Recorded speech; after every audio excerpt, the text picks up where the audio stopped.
Hey everyone, we're incredibly excited to introduce you the first update of 2026. It's actually one of the largest releases that we've ever had.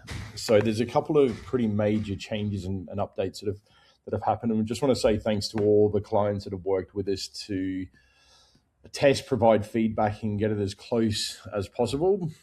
But please, at any stage, always welcome to email adam@cloudolive.com and let us know if there's anything that you would like us to improve, think about.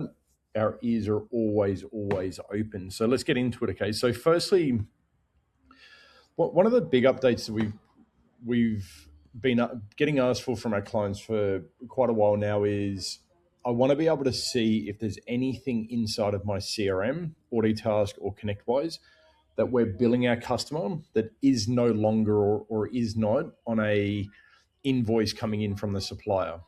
Okay, so technically at risk of overbilling a customer. In the MRR Insights module now, there's a number of new columns that have appeared. So this last reconciled column is pulling from the reconciliation module for this associated line. So when was this service that we're billing to our customer Blue Light, when was it last reconciled? We've also added a number of additional filters up here where you can select individual months. Because if you're expecting everything to be reconciled every single month or nearly every single month, you would expect that come January, that these are all going to be green, everything's been highlighted. Anything as you scroll down, show me things in the last quarter, show me things that haven't been reconciled for over 3 months. Or right the way down the bottom, a really key one when you're first looking at this module is what has never ever been reconciled. It will quickly elevate services that you're billing to your customer that you may never have reconciled through Cloud Olive, potentially indicating where you're overbilling someone. On top of that, we learned early on that there can be services that maybe will only ever be reconciled once a year. An example might be domains or even your Microsoft annual. So you're able to pass until. So down here, you can pick a date to go, do you know what, this thing is going to be, we should see a new report or invoice for this service at the end of the year, maybe in November. So any date really in here, if you pass that date, we get to December 2026 and you're reconciling, any past until that are situated there will no longer show in any of the discrepancies and the alerts and stuff. It's essentially you telling us, don't worry so much about this. We don't need Cloudolly to flag it right now, but we certainly want to know about it in the future.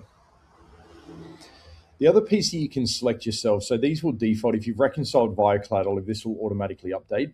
But if you do have other APIs that are feeding into your PSA of choice, you can come through and just take a little bit of time and segment all of the things or the services that are actually getting fed in directly, and then begin being able to filter on those. So an example would be, I really want to look at items that we always do Cloud Olive. We solely rely on Cloud Olive for this.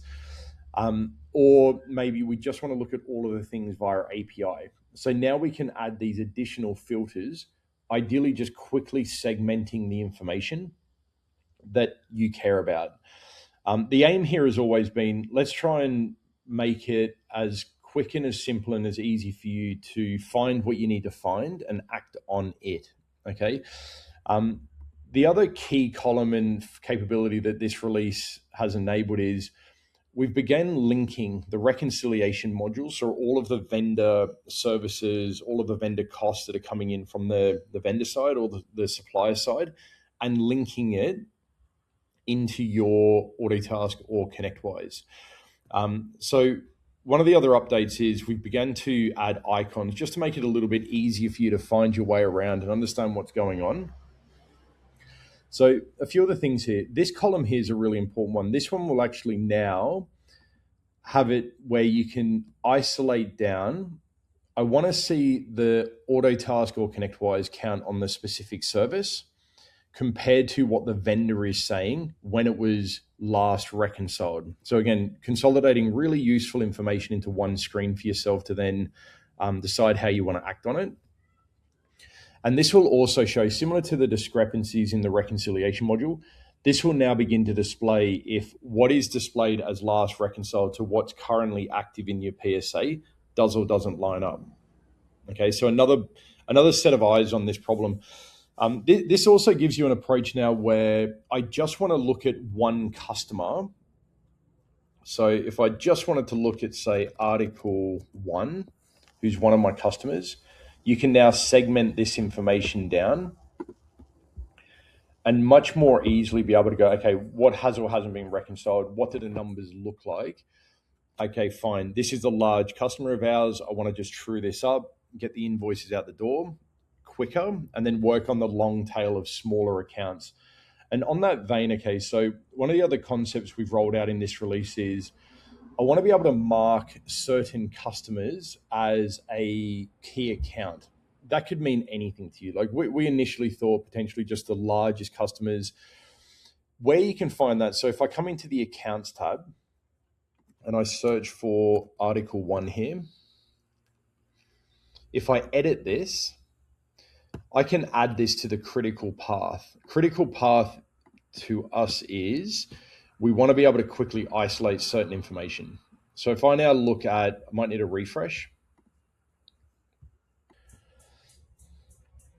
And now we'll see, okay, I want to find all of my key accounts that I've marked. And you'll notice a little key icon across the customer that we've just linked that against.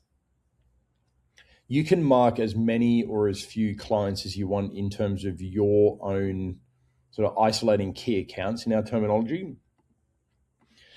The other filters that we've got here are, if you've got line items that hold zero revenue, they're generally not what we would class as being on like a critical path itself. Like you don't technically need to reconcile them prior to billing because it doesn't impact the revenue.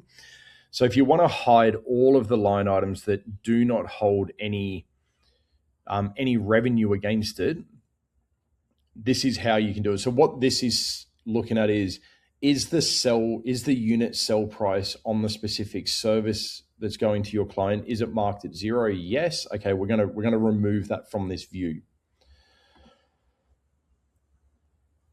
The last but not least is show me any lines that I haven't used that pass until concept, which we talked about a little bit earlier. So pass until, this is just going to leave you those things in our world snooze. And you can see as one of the UI updates that will be rolled out across all of the different modules as well is as you add new filters, even down to if I put, say, Duo,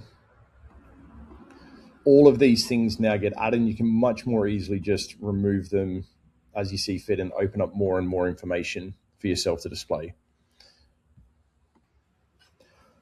So in order to activate this, what will trigger this being active here and displaying this information? We needed to choose a status to leverage this. So what will be required is we have this list of statuses which historically only really reconciled and approved had a workflow living underneath it, which was if it's on one of those statuses, collaterally don't update anything moving forward from the PSA, Audio Task Connect wise, or naturally the vendor's a point in time when it's loaded in anyway, but just pause it. I want to be able to look back in 6 months' time and see exactly what I'm looking at there. Moving forward, anything that is beyond the in progress status, so not started is we have no data in there at all, like this top vendor. In progress automatically kicks in once you load in the data. Once you move it now to anything above that, that is what will trigger the date field to be populated within the MRR Insights or the reverse reconciliation module. So in this first instance, if you do move them, you're wanting to see them, and you're like, I can't see it in there for some reason, the recommendation is make sure it's on one of those statuses and then just click this refresh button. And then as you come back over here, it should show. The last thing you can do is just refresh this here and you should be good to go. All of those refreshes, etc., will kick in an automated fashion. But in the first instance, if you're not displaying the data that you're expecting here, I would recommend refreshing the table on the prior screen. And then again, if it hasn't shown them automatically, just give this a go and that should begin to populate and you can begin using the filters and seeing where you're potentially overbilling your customer.